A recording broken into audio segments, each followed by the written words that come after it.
qualifié. Il s'agit de Florian Philippot.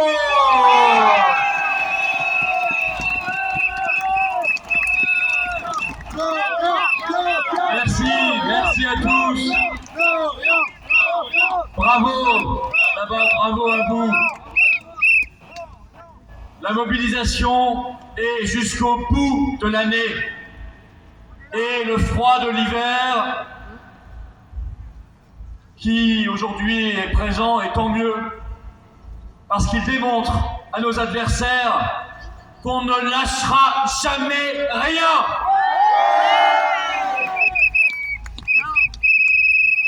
Et qu'il va falloir faire avec nous dans les semaines et les mois qui viennent. En particulier, bien sûr, parce que ce 17 décembre est glacial, mais janvier sera chaud. Janvier 2023 sera brûlant. En particulier, bien sûr, sur cette retraite à 65 ans, infâme réforme, puis d'un oukase de la Kaiserin d'Europe, Ursula von der Leyen, qui se prend pour la reine et qui l'impose à Macron trop ravi de nous l'appliquer. Mesure qui n'a pas de sens, mesure inutile, inefficace et injuste, mesure faite pour faire plaisir aux grands fonds de pension américains qui rôdent à Bruxelles et qui corrompent à Bruxelles. Nous aurons, je l'espère, à l'occasion de cette réforme, à célébrer pour la première fois le vote majoritaire d'une motion de censure pour renverser ce gouvernement et aller vers la dissolution de l'Assemblée nationale.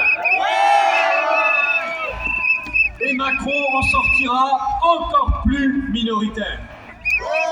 Parce qu'il le mérite. Et oui. Parce qu'il mérite quelque chose peut-être. Car il le mérite. Il le mérite. On n'accepte pas que l'avenir ce soit des gamins mis dans des salles de classe à 10 degrés. Des anciens traités comme des chiens dans des EHPAD mouroirs. Des malades gardés dans des chambres à l'hôpital non chauffées. Des menaces de délestage, y compris comble de l'horreur, comble de l'ignominie pour des malades sous respirateur artificiel à la maison.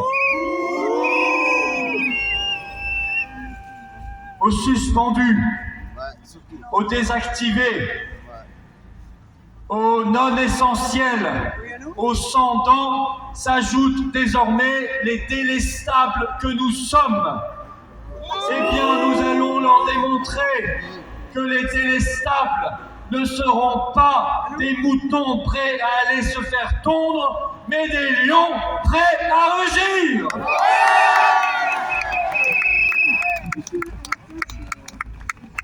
Et je veux penser ici en particulier à nos boulangers, à nos bouchers, charcutiers, commerçants, artisans, qui sont menacés dès le 1er janvier de faillite et de mort économique et sociale parce que le prix de l'énergie va être multiplié par 4 ou par 5.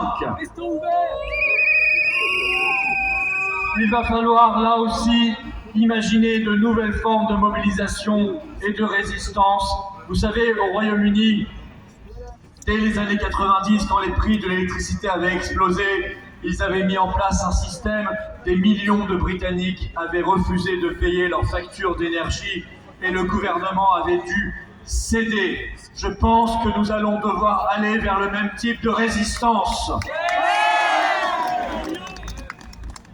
Car quel gâchis insupportable! La France, pays d'EDF, pendant longtemps premier producteur mondial d'électricité, l'énergie la moins chère, la plus sûre. Nous avons aussi les meilleurs barrages hydroélectriques d'Europe que l'Union européenne veut privatiser. Et aujourd'hui, on attend les coupures de courant, on attend les délestages, On voit nos usines délocalisées, nos entreprises et nos commerçants et nos artisans fermés. On ne chauffe plus, je le disais, les classes, les hôpitaux et les écoles. C'est le tiers-monde. Bienvenue en Macronistan, nouveau pays du tiers-monde. Alors, je le dis très clairement, contrairement à ce qu'ils vous disent, ça n'est pas la fatalité. Ça ne tombe pas du ciel.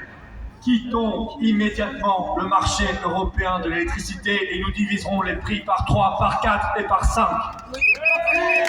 Arrêtons les folles sanctions anti-russes qui n'apportent pas la paix là-bas, mais apportent la misère ici.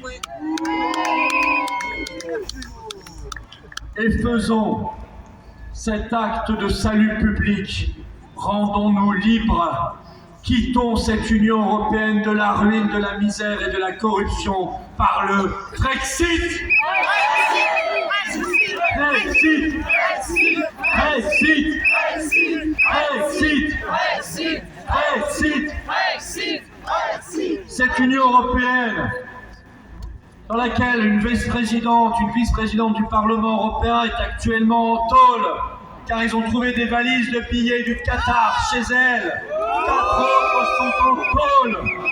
Ils méritent cette prison. Mais ils ne sont pas les seuls à mériter cette prison. C'est la face émergée de l'iceberg où on va aller creuser en dessous du niveau de la mer. On veut voir ce qui se passe. Et on dit à Ursula, montre-nous tes SMS avec Pfizer. Montre-nous tes SMS avec le PDG de Pfizer. Il y a une enquête pénale ouverte sur les contrats de vaccination de Covid entre la Commission européenne et Pfizer. On ne lâchera rien, comme on ne lâchera pas Macron sur McKinsey, sur Uber et sur Alstom.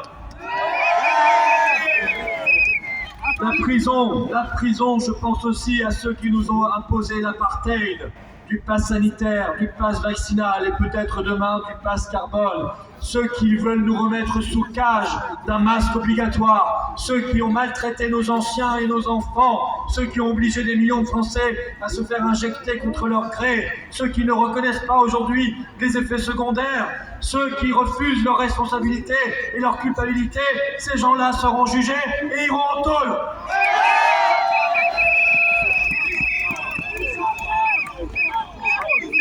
Et nous avons, d'ici là, célébré des victoires. Ils n'ont pas osé remettre le masque obligatoire.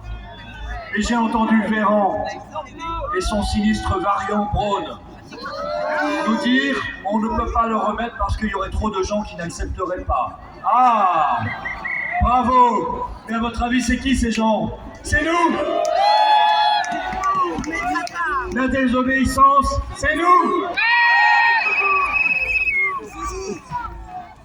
Il reste des combats, je pense aux suspendus.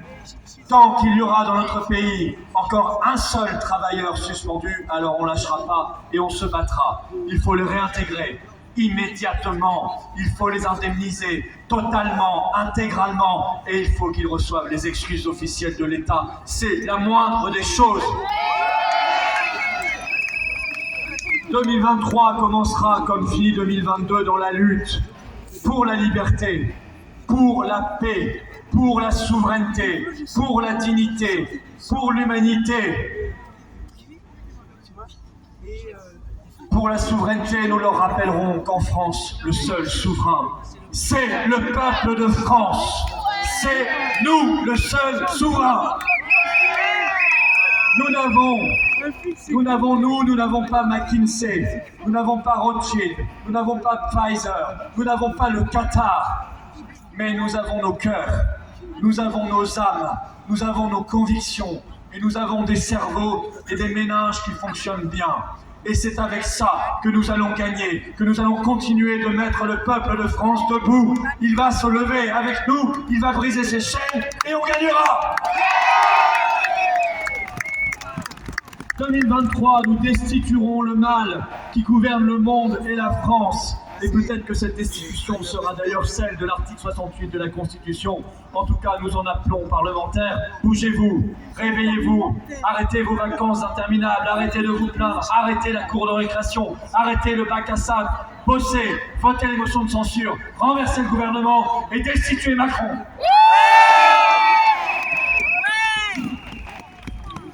En cette fin d'année 2022, il y a beaucoup de vérités qui éclatent, beaucoup de révélations qui émergent, en tout milieu et en tout secteur, et vous le voyez bien. 2023, le grand changement aura lieu. 2023, la vraie rupture aura lieu. Il ne se fera pas ce changement d'un coup.